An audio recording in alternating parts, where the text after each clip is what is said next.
how do you think it looked for Jesus to walk and dine with prostitutes and tax collectors and whoremongers? And how do you think he looked to other folk? But see, Jesus wasn't concerned how he looked to any man. He was concerned about what man looked like to him. Hello, somebody. And God said, I'll bear what you look like to yourself. I'll bear what you think about me. He said, because I realize you don't even know what you really look like. You look like filth in my sight.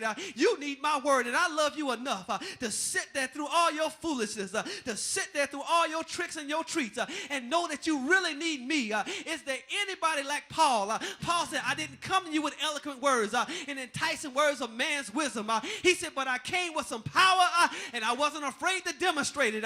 Paul said, it ain't about how cute I can talk. It ain't about how nice I can sound. He said, when you need power to show up, do you want somebody that looks like they got power, or do you really want somebody that got some power in their life?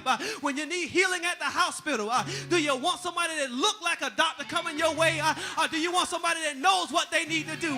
I wonder, does anybody understand what I'm talking about? When you find yourself in a courtroom, do you want somebody that look like a lawyer, who can talk like a lawyer, but get up and don't have the credentials of a lawyer? Or do you want somebody that knows how to get your case out? Hello, somebody. Can I talk to somebody this morning? Well, Jesus did not look like a lawyer. He may not have looked like a healer. He may not have looked like a doctor. He may not have looked like a deliverer, but the name of the Lord is a strong tower that the righteous can run to and be safe. I'm so glad this morning I got an advocate with the Father. He may not wear a three-piece suit, but he know how to plead my case. He may not look like you want him to look, but he know how to plead blood over my situation. Does anybody really know who Jesus is? I'm not talking about Jeebus. I'm not talking about Jeepus. I'm talking about the real God. His name is Jesus. He sits high and he looks low. Is Jesus enough for you? Before I take my seat, I want to take a moment and give you the testimony of a few people in the Bible that realized that Jesus was enough for them.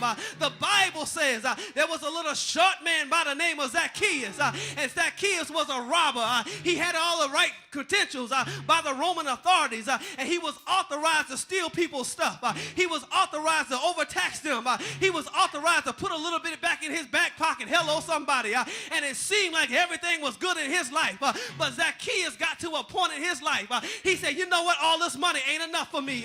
All this fame I got ain't enough for me. I got a lot of haters, and that still ain't enough for me. He says, I'm missing something. And so here comes this little short man. Didn't have a lot of stature, but he said, I might be short to you. He said, but my faith is tall of God, and I'm not willing to live this life like this anymore. I know I'm missing something. I look like I got success, but I really don't have any victory.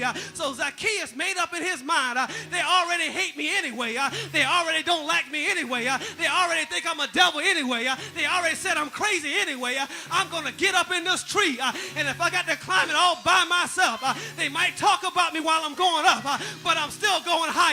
They may criticize me, but I'm still getting higher. They might not understand why I'm doing what I'm doing, but I'm getting a little bit higher. The Bible says that Jesus saw him coming along, and the Lord said, Zacchaeus, I'm going to call you down now.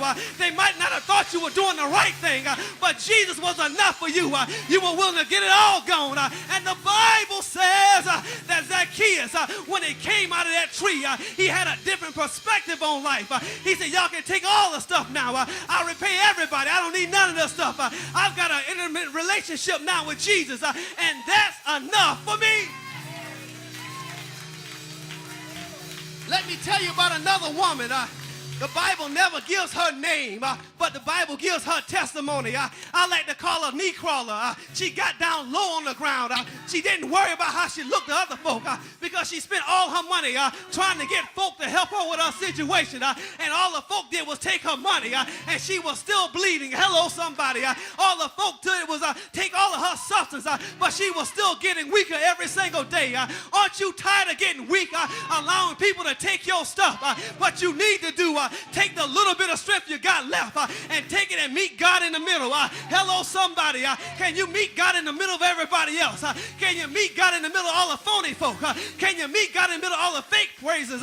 Can you meet God in the middle of all the folk that only follow him for what he can do? The Bible says that the woman got down and she said, I might not look good. It might not be the right thing for me to do, but I'm willing to get down on my face. I'm willing to crawl, and I don't have to look him in the face. I don't have to touch him in his hand. All I got to do is touch his garment. I get to touch the power source, because if I touch the power source, I'll get what I need from God. How many know she said Jesus is enough for me? He may not be enough for you, but he's enough for me.